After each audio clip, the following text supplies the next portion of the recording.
So those people concluded probably that, wow, Pastor Alf has orchestrated this miracle, because out of this guy that comes out of the coffin, he will get in his pocket some dollars.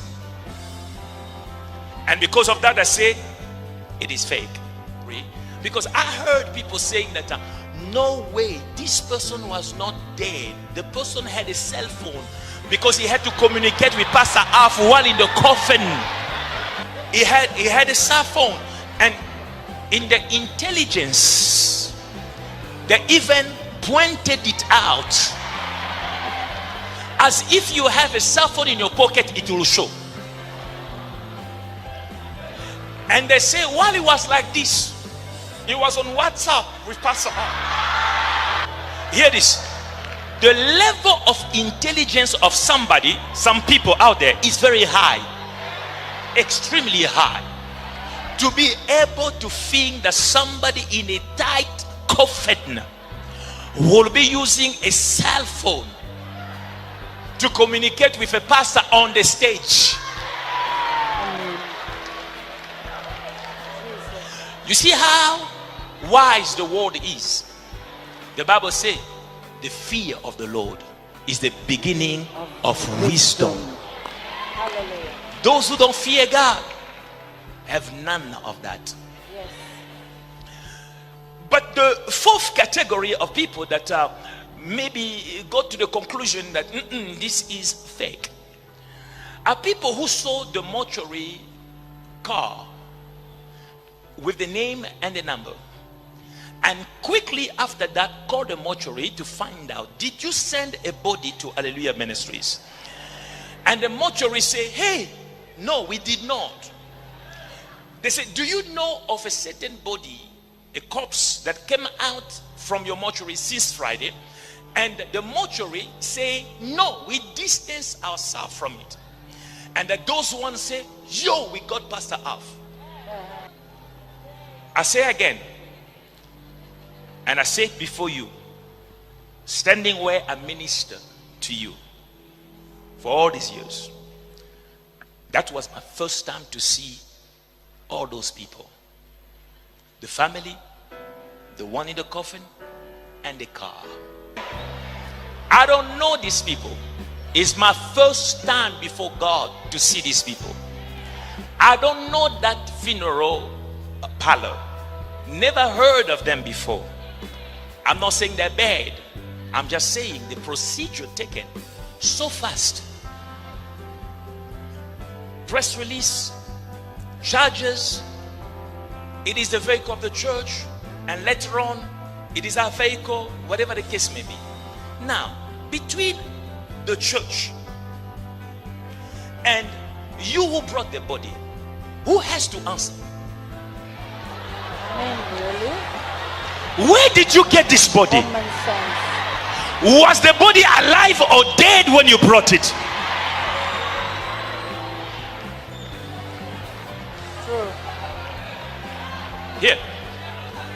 But because society is knitted together against the church, Yes. nobody's even thinking about it. Here. This, we need to understand.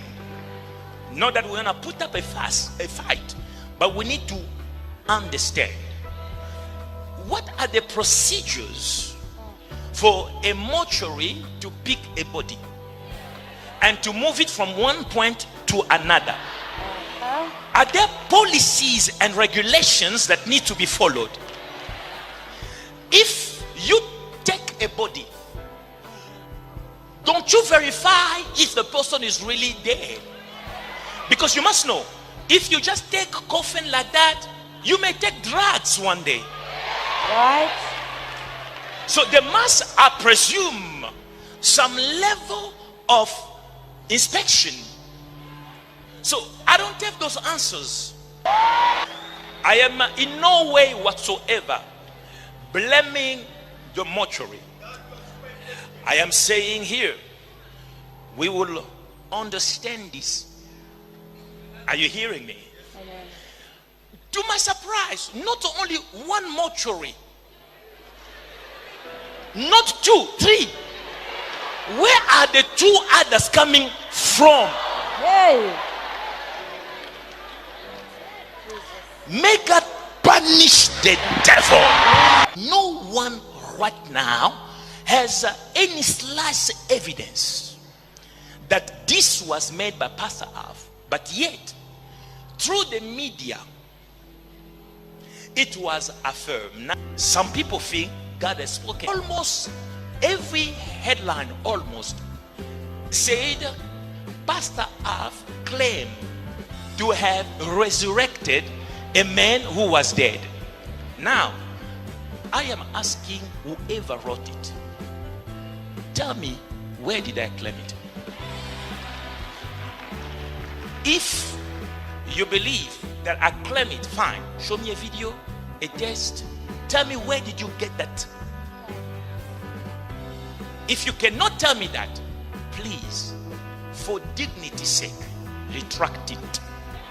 This is a simple call for dignity. Because you see, with this, so many people took it as a truth, Bible truth. Pastor Alf claims, and the picture in people's mind is now that Pastor Alf called for a body and he presented it there and said to the world, see how powerful I am. I'm about to perform a miracle to seduce you all to me. Rise. Now this is the picture we have created. God anointed me. I don't need to play tricks. That's right. Before that car came, we had so many healings taking place already. Yes. Now again, I say, most of the media houses wrote it there, not thinking that they're writing a story of a person and with all the things that goes around him. Let's go through the video. It is there and the sound is there. You will see Pastor Alf coming and say he's breathing. You will hear Pastor Alf being called and say there is somebody out there who is alive. In the bracket, please understand, many people sometimes bring dead people during the week. My child is dead, come to church. What do? We counsel them, because to lose a loved one is difficult, and to part with him, especially if it's a sudden death, it is very, very difficult. Sometimes it takes a process. We don't bring those people on a Sunday morning and lay them on the altar and say, let them stretch the power of God. This one, if he was not breathing, if he was not dead, probably they would have not called me.